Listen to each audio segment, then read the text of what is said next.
दोस्तों नमस्कार। आज का हमारा एम्पलीफायर है SPB 600। ये 600 वाट का एम्पलीफायर है स्ट्रेंजर का और इसमें 2 चैनल होते हैं 300 वाट के। तो पहले आपको कंडीशन दिखा देता हूँ। ये देखिए, इसमें रेजिस्टेंस वगैरह सब जल गई है और ये एम्पलीफायर शॉर्ट हो गया है इसका आउटपुट। तो इसको आज हमने रिपेयर करना है। तो आइए शुरू करते हैं। इस तरह की इसमें 2 प्लेट लगी है। एक प्लेट 300 वाट के लिए काम करती है, दूसरी भी।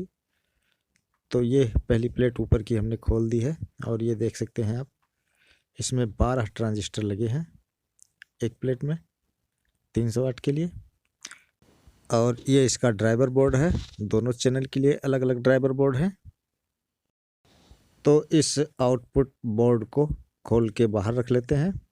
आप देख सकते हैं इसमें 12 ट्रांजिस्टर हैं। एक तरफ का तो ठीक दिख रहा है, लेकिन दूसरी तरफ के सारी रेजिस्टेंस जली हुई दिखाई दे रही है। तो इसको खोल के पहले बाहर निकाल देते हैं।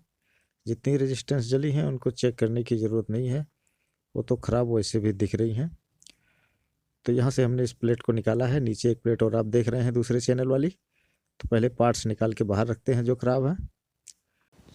और ये जो मोटी रेजिस्टेंस आप देख रहे हैं ये 0.5 ओम 5 वाट की है, जैसा कि आम स्ट्रेंजर दूसरे एम्पलीफायरों में यूज होता है। और ये जो छोटी रेजिस्टेंस आप देख रहे हैं ये 1/2 वाट की है और इसकी वैल्यू है 4.7 ओम्स। तो ये रेजिस्टेंस इसमें लगे हैं। तो सबसे पहले इसके जो ट्रांजिस्टर हैं उनको चेक कर लेते हैं। जिधर के रेजिस्टेंस ख़राब हुए हैं उधर के पहले चेक कर लेते हैं।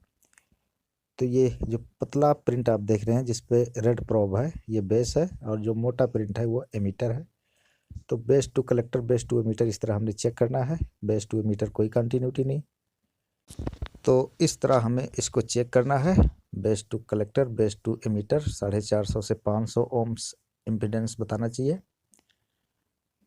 तो पहले बेस टू एमीटर चेक कर लेते हैं, कोई कंटिन्यूटी नहीं, ये ख़राब है ट्रांजिस्टर। बेस टू कलेक्टर बताने पे भी इसका कोई यूज नहीं है। और अगला कलेक्टर टू एमीटर शॉर्ट है, कलेक्टर टू एमीटर शॉर्ट है।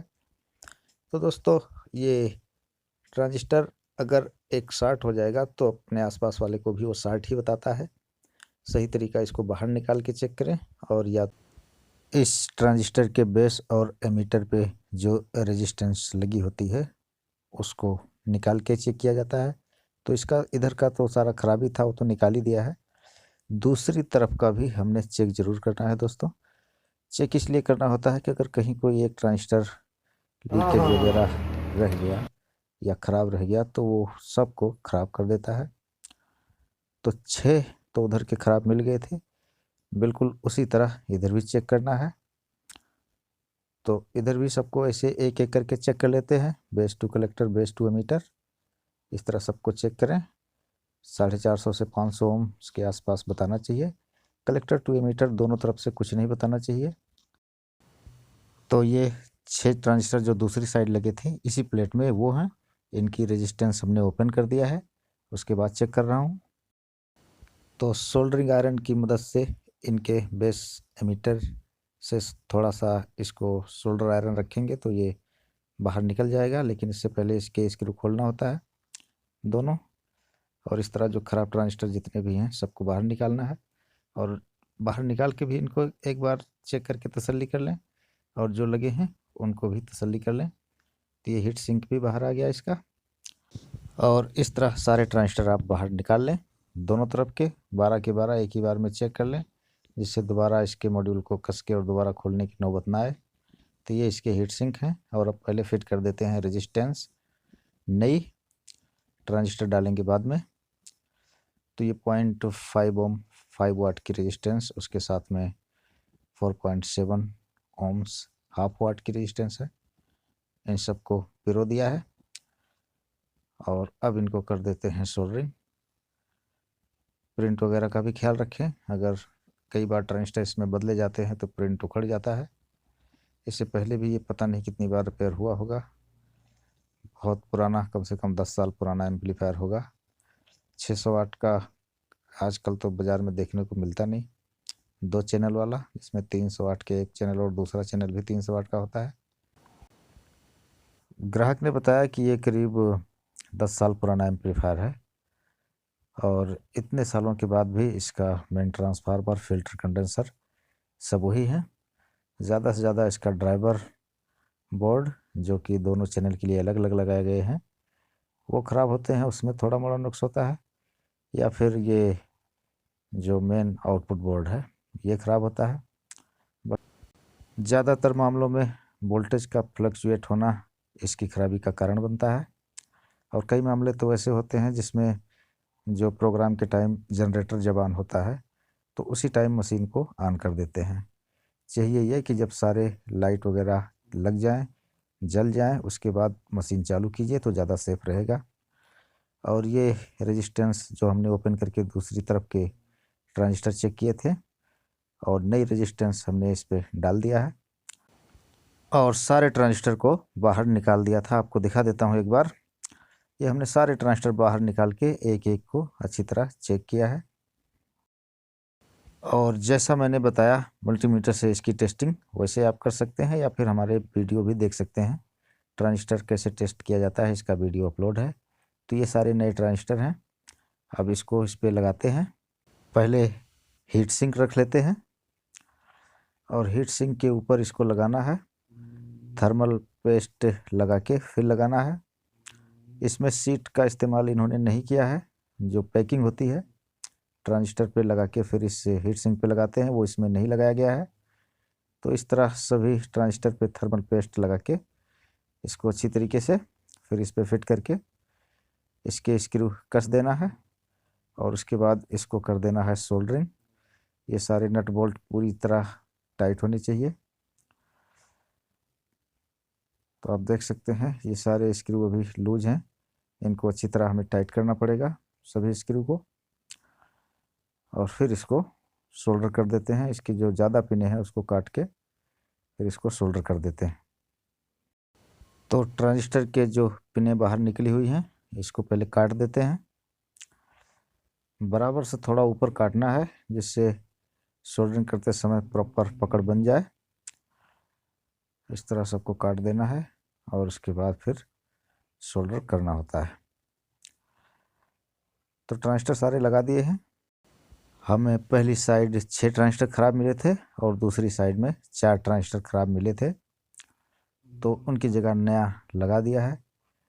उसके बाद इसको कोई क्लीनर आपके पास है तो उससे प्रिंट को साफ़ कर लें।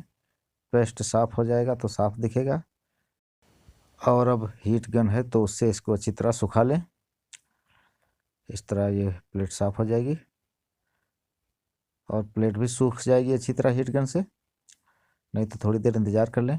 अब इसी को बदलने के चक्कर में ये तार टूट गए थे। टूटे 2 ही थे, लेकिन सबको निकाल के फिर से लगाना है। और अब ड्राइवर बोर्ड का मुआयना कर लेते हैं।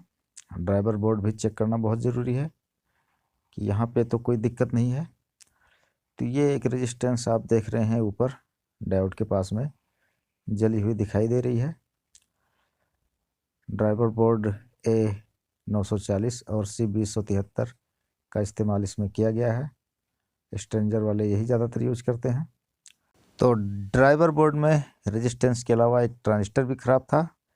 मैंने मल्टीमीटर से चेक किया तो वो 60 बताए, लेकिन 60 मैं ज़्यादातर 0 मान के चलता था कि 0 होगा तभी 60 होगा, लेकिन ये 18 से 20 ओम्स बता रहा है कलेक्टर टू एमीटर, जो कि 60 है। तो इसलिए डाउट दूर करने के लिए मैंने उसको बाहर निकाल लिया और वो मैं आपको चेक करा देता हूँ। प्लेट में लगे से वो मुझे पक्का पता नहीं चल रहा था, क्योंकि 0 नहीं बता रहा था 60 में, इसलिए मैंने उसको बाहर निकाला।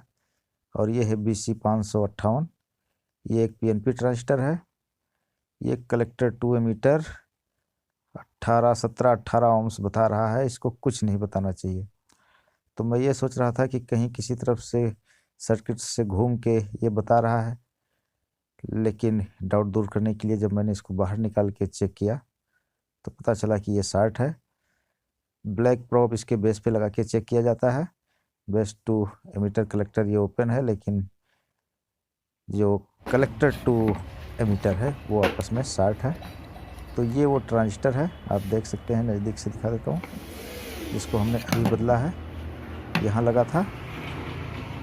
आउटपुट बोर्ड से ये ड्राइवर बोर्ड को जाने वाला रिबन वायर, जिसका 2 तार टूटा था, मैंने सबको जोड़ दिया है। अब ड्राइवर बोर्ड को कर देते हैं फिट।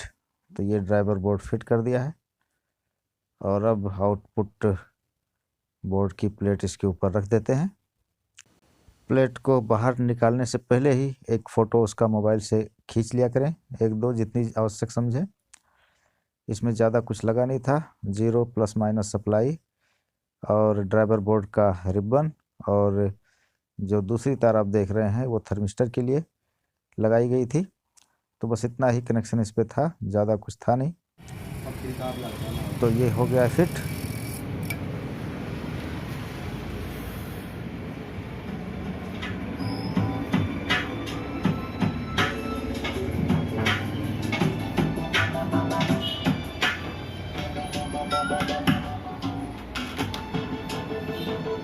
ठीक है।